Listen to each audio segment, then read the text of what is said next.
explain how you're doing this hands-on approach with flyers, getting out in the community?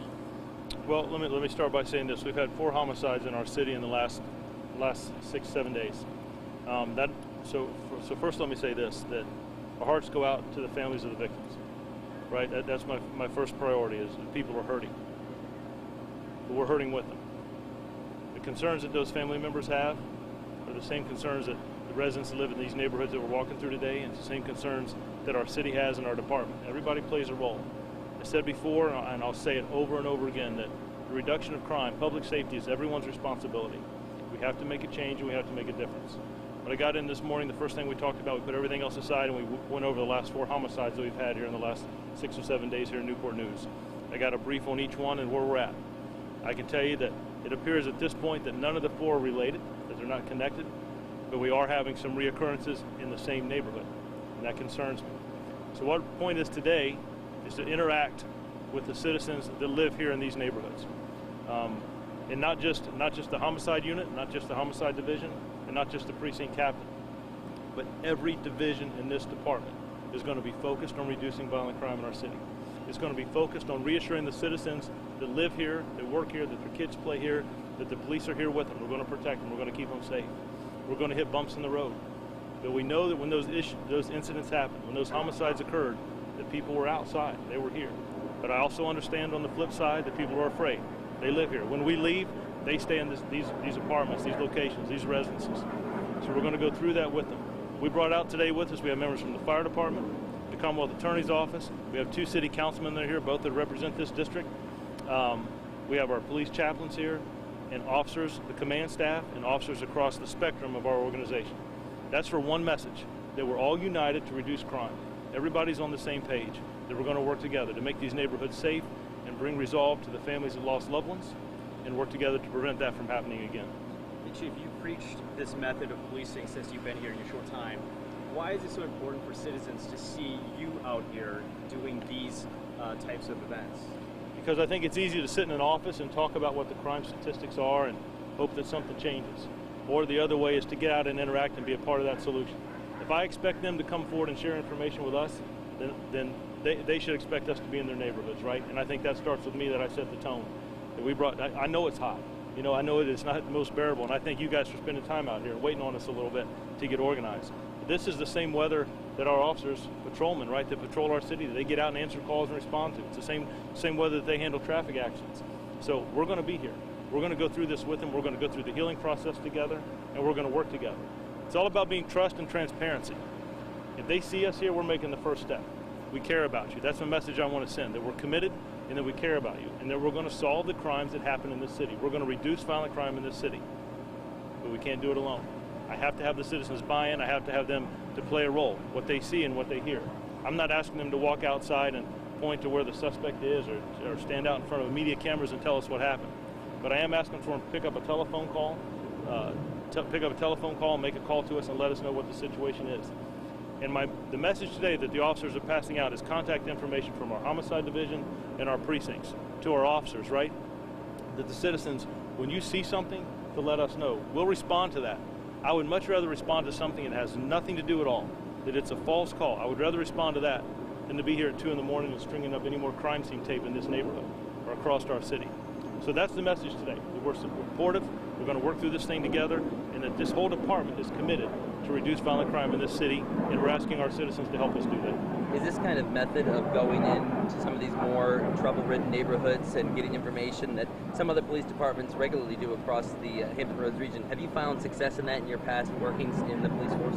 So in my 25 years of experience, I think that every citizen will cooperate more when they know people care about them, when they know people are concerned, that they're not just a statistic or a number. People have lost loved ones, families, individuals who live here see that type of violence in their neighborhoods, and nobody wants it. You wouldn't tolerate it, and I wouldn't either. And we're going to empower them not to tolerate it. We're going to give them an outlet. If they call us, we're going to respond. If they will give us a heads-up notice of situations that are going on, we'll take action. That has worked in the past, and I believe it's the best form of crime reduction is the citizens that live in this city. That's true community engagement. That's true community policing. That's how it has to work. It'll increase our solvability. It'll increase our time to crime, that we're able to make quicker arrests and prevent others from happening. When we're all working together and it sends a message to the criminal element that we are not going to allow that type of gunplay and violence to take place in our city. Can residents expect you to continue doing this as you take over this chief position versus just doing it now when you're still new? Nope, this is going to be the way that I operate. It won't always be the same. And I will tell you now, some of the information that we're going to talk about, you're going to see covert and overt operations in this neighborhood. You're going to see, you'll feel a police presence here, but there's going to be some things that are going to happen behind the scenes. Some of our other divisions that work sort of behind the scenes are putting information together. Like I said, we had a good briefing this morning. We spent a good hour and a half, 2 hours going through just these 4 cases that I'm committed to. Some of them I think we're going to close fairly quickly. Others we need help on. Evidence that's recovered, vehicles that may or may not have been seen, individuals that were here before. Citizens know something, and it may be the smallest piece, right? It's like a puzzle. Everybody may have a small piece that they may think is pointless. It doesn't mean anything. That may be the piece of information we need. But at the end of the day, it's a commitment from this department and the citizens of Newport News working together to reduce violent crime. So yes, you'll see this kind of action, but there will be other things that go along with it. It's not just, hey, it's first day. It's coming in and knowing, I got calls about this all weekend, and coming in and I set the tone of the meeting right away. We're not going to talk about anything else but the violence that we've seen, and we're going to take some action to address it. Can you kind of talk about today? You said you're splitting up in 2 teams. What's that? What are you guys? So we looked at the last 4 homicides that we've had in three areas, 3 neighborhoods, 2 here behind us and 1 across the street over behind the police precinct. That's the 3 that we're going to walk today. That's where we're passing out information. The situation with Ms. Harris, that's heart-wrenching, right? That's family members, but any loss of life is. So it's sending a strong message. But there's no mistake why we're in this neighborhood and the neighborhood across the street today. It's because of the recent violence that plagues our whole city, right? Not just these 2 neighborhoods. The whole city hurts. This impacts the whole city, and it impacts the officers that work here. We need everyone on board to reduce violent crime in the city, and I think this is a great first step to do that, building trust and transparency and working together. It is my commitment to this department, this city, and this organization. Thank you. Thank you. Sorry. Sir.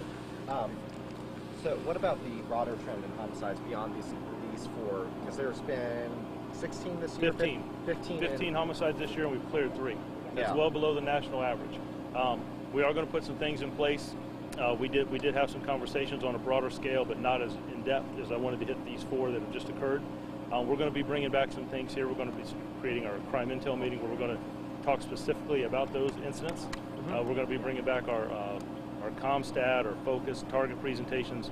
We'll come up with a name, but it's going to be a meeting that specifically addresses crime and what our department's doing about it, what each division is doing about it, and then there'll be a component about what are we asking our citizens to do. But we have had 15 homicides this year. 3 at this point are cleared.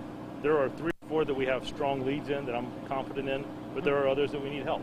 Now, we're halfway through the year. We had 10 homicides this time last year, and that doesn't go unnoticed. So I know where we're at, but I need to have a good analysis of how we're looking in those cases at this point. What are the next steps? And we spent some time talking about that today. We'll probably talk about that more as we go on. But right now, the message today is the 4 homicides that I've had in the last 6-7 days here in this city, and some steps that we're going to try to implement and build some trust and transparency with the citizens here to let them know we're here for them, we care about them. Thank you. Okay.